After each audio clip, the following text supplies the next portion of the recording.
Goeiedag almal en dankie dat jy luister na hierdie oordeenking. Dawid, as kind 'n skaapherder, as jong seun verslaan hy Goliat. Hy word die generaal van Saul se leermag en later word hy ook koning. Dawid het baie goeie eienskappe gehad en word beskryf as 'n man na God se hart. Maar toe dit by sy kinders kom, Dawid die pa, het hy die bal laat val. Hy het versuim om sy kinders te dissiplineer toe hulle jong was. En na mate hulle ouer geword het, het hy toegelaat dat hulle verkeerde dinge doen eerder as om hulle te konfronteer. Sy seun Adonia poog om sy pa Dawid se koningskap oor te neem. En dit omdat Dawid hom nooit oor die verkeerd in sy lewe gekonfronteer het nie. 1 Konings hoofstuk 1 vers 5 en 6. Dawid het nooit met sy seun Adonia geraas nie. Hy het gedoen net wat hy wou. Hy was baie ambisieus en so vermetel om te dink, ek sal koning word. Hy het toe vir hom waans en perderuiters aangeskaf en 50 leiwagte wat voor hom uitloop.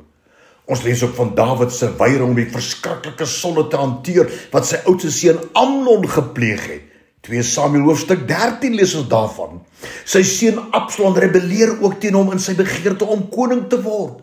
Hy versamel 'n weermag om Dawid te onttroon en Dawid en sy familie moes vlug vir hulle lewens. In die oorlog wat volg word Absalom egter gedood en Dawid se reaksie toe hy die nuus ontvang lees ons in 2 Samuel 18 vers 33. Dawid het baie ontroerd geword en opgeklim na die bovertrek en geween. En hy het geroep, my seun Absalom, my seun Absalom. Ag, as ek self maar in jou plek gesterf het. Absalom, my seun.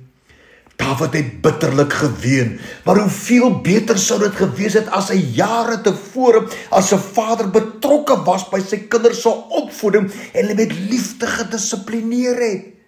Weet, ons as paas, ons as vaders dra 'n groot verantwoordelikheid wanneer dit kom by die opvoeding en leer van ons kinders, veral om God lief te hê, om hom te eer en om hom te dien.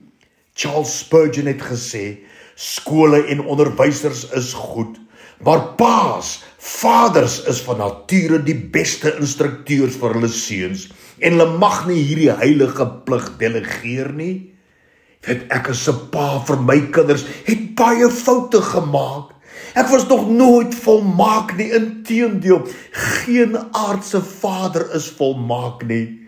Maar ons as paas moet daartoe verbind wees om ons kinders met liefde en medelee te leer deur woord en voorbeeld wat reg is.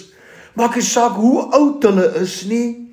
Ons lees in Efesiërs 6 vers 4, vaders, moenie julle kinders so behandel dat hulle nie meer na julle beluister en rebels raak nie, maar voed hulle op soos die Here van julle verwag.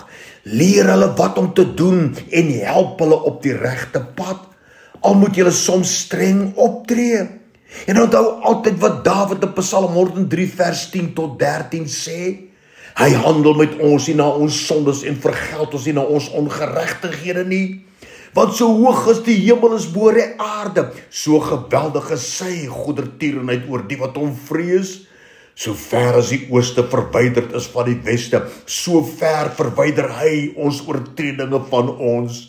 Soos 'n vader hom ontferm oor sy kinders, so ontferm die Here hom oor die wat hom eer. Ek wil hierdie oordeenking afsluit met die volgende woorde. Ons as paas, niks moet vir ons belangriker wees as die geestelike ontwikkel van ons kinders nie. Here, help ons daarmee, asseblief Here. Amen.